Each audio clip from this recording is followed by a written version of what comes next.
Hi guys, I quickly want to show you guys how vectors work and how to determine the resultant vector. So remember, if I have a block and I push it with a applied force of, let's say, 20 Newton, and it's a rough surface, so there's friction of 5 Newton. If I want to draw a free body diagram, remember a dot represents my object, and then I put in all the forces and the angle at which they work. So I have my applied force. You don't have to input the values. I have my friction, which is in the opposite direction of motion. So they won't give you this drawing in your test or exam. They will just give you a sentence. So instead of writing a sentence, I just drew a sketch. And if your object is moving, you can even change this to your kinetic friction. Sorry, that should be a small letter. And then every object on a surface always has a normal force, and every object on Earth, whether it's in the air or on the surface or on a table or in the water, we have our gravitational force that we need to consider. So when I want to determine the net force, I can't deal with all of these forces at the same time because they work in different dimensions. I have my horizontal plane and I have my vertical plane. So you either work horizontally or you work vertically. You can't mix up those directions. So if I were to um, write out my net force. So in other words, because your net force or your resultant force or your resultant vector, if you're not dealing with forces but other vectors, is the one vector, or it's the force that has the same effect as all these forces put together. So for example, instead of having an applied force of 20 Newton that way and friction of 5 Newton that way, I could have uh, push this block with a force of 50 Newton across a frictionless surface. So if I were to calculate my net force, the net force is always in the direction that your object accelerates. So if it accelerates to the right, the biggest forces will be the sum of these forces will be bigger than the sum of those forces. So you can have those forces in that direction. If there is more than one, then you just add them together and then you subtract the forces in the opposite direction. You can either look at it like that, or you can choose a direction as positive. So I say I want my to the right to be positive, which means all the forces to the left will then be negative. So what I do is I say my net force is the sum of all these forces, but remember, because they are vectors, I need to remember my directions. So I'm adding them, but since that one is to the left, it has to be negative. So I myself input the negative over there, and then you end up with exactly the same thing anyway, because a plus and a minus gives you a minus. So that is how you work out the resultant force for the horizontal plane. But what happens if one of my forces, for example my applied force, now has an angle? So it's pulled, my block is pulled at an angle. What happens then? Because I can't work with forces at an angle. I either work horizontally or I work vertically. So what I'm going to do is I'm going to split up this applied force into its components. It has a horizontal component, the x component, and it has a vertical component. So now if I wanted to determine my net force in the horizontal plane, it wouldn't be the applied force minus the friction. It would be my x component of the applied force. So to determine the x component, it's really simple. You just use your trigonometry, because this actually forms a triangle. So, and I have this side over here and I have that side, which means, or I want this side, sorry, I have this side and I want this side, which means if I have the adjacent, then I have to use cos. So I would have said that if applied, the x component is if applied times cos of theta. Or you could have said that cos of theta is if applied x over if applied. And if you just reorganize this thing here and make that your subject, then you end up with this. So this is how you work out your x component if this is the angle. And exactly the same if I now have the opposite side, because remember, that's how your vectors work. You can move them as long as they stay pointing in the same direction and they have the same magnitude.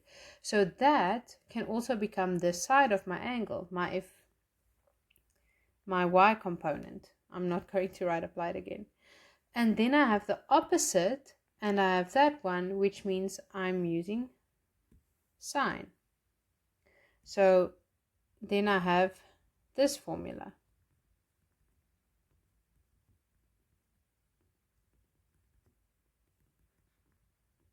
Okay, and that is what I use. If I wanted to calculate the y component of my applied force, I would use that formula.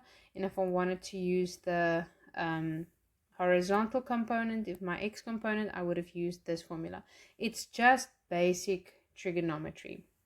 So if I wanted to work out my net force in the horizontal direction, it would be if applied x component minus the friction in the opposite direction if my acceleration is to the right.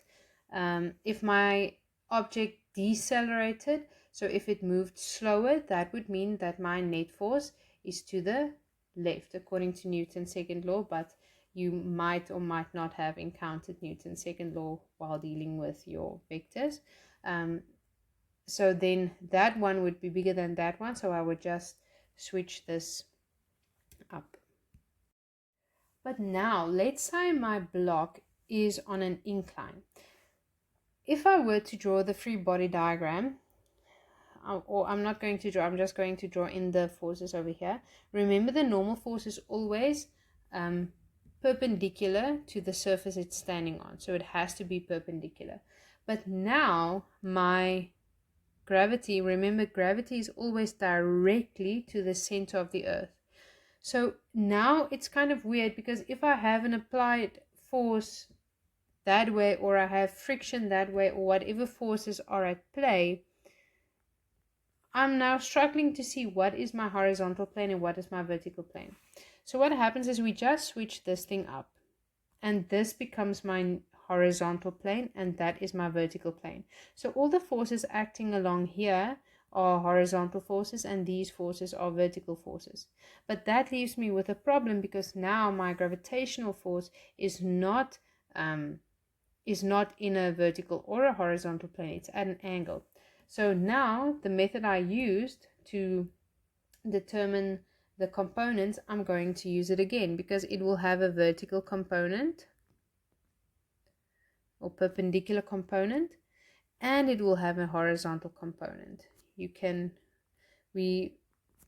This one is parallel to the surface, this one is perpendicular, or you can use x because it's the x component and y because it's the y component. So now my normal force is not equal to my gravitational force anymore like it was on a horizontal plane, but now my normal force is actually equal to the perpendicular component of my gravitational force. So now I work with this one and I work with this one. So whenever they ask you questions before we go on, if they ask you to draw a free body diagram, you have to draw it at an incline. You have to switch it up again. So it has to be at an angle, and you can't draw all three of these. You either draw this one or you draw this one. The safest option is to draw this one, because sometimes they don't give you marks if you draw these two, but most of the time they do. But if you choose to draw the free body diagram that looks like this, then please, somewhere in pencil for yourself, for your own calculations, please draw it in with the components, because it's the components you are going to use in your calculations. Because sometimes you guys forget that there is that component at play that makes your block want to glide down the plane. So if you don't see it, you think there's only friction, and how then can it glide down, and you forget that it's this component that makes it want to glide down. Or you want to calculate the normal force, but you use this one, or you can't see that those two are related, and then you forget about that component. So I am not going to go into the mathematics of how to determine the formula of these two, because it's unnecessary for you guys to remember it. And I found that we explain it to you guys in class, but then you try to prove it over and over again when we ask you in the exams, and you get it wrong. You determine the formula wrong. So please guys, these are acceptable formulas. You can memorize them off by heart. You don't have to prove it every single time. You can always, for the vertical component, we use the gravitational force cos theta, which I can break up into the gravitational force is mass times g. You can always use this formula to calculate the perpendicular for component. And for this component over here, you can use Fg sine theta, and we can split it further into mg sine of theta. This is an acceptable formula to calculate the force perpendicular to the plane. So that is basically all the background you need in terms of vectors and determining the resultant force or the resultant vector for your for the chapter on Newton's laws.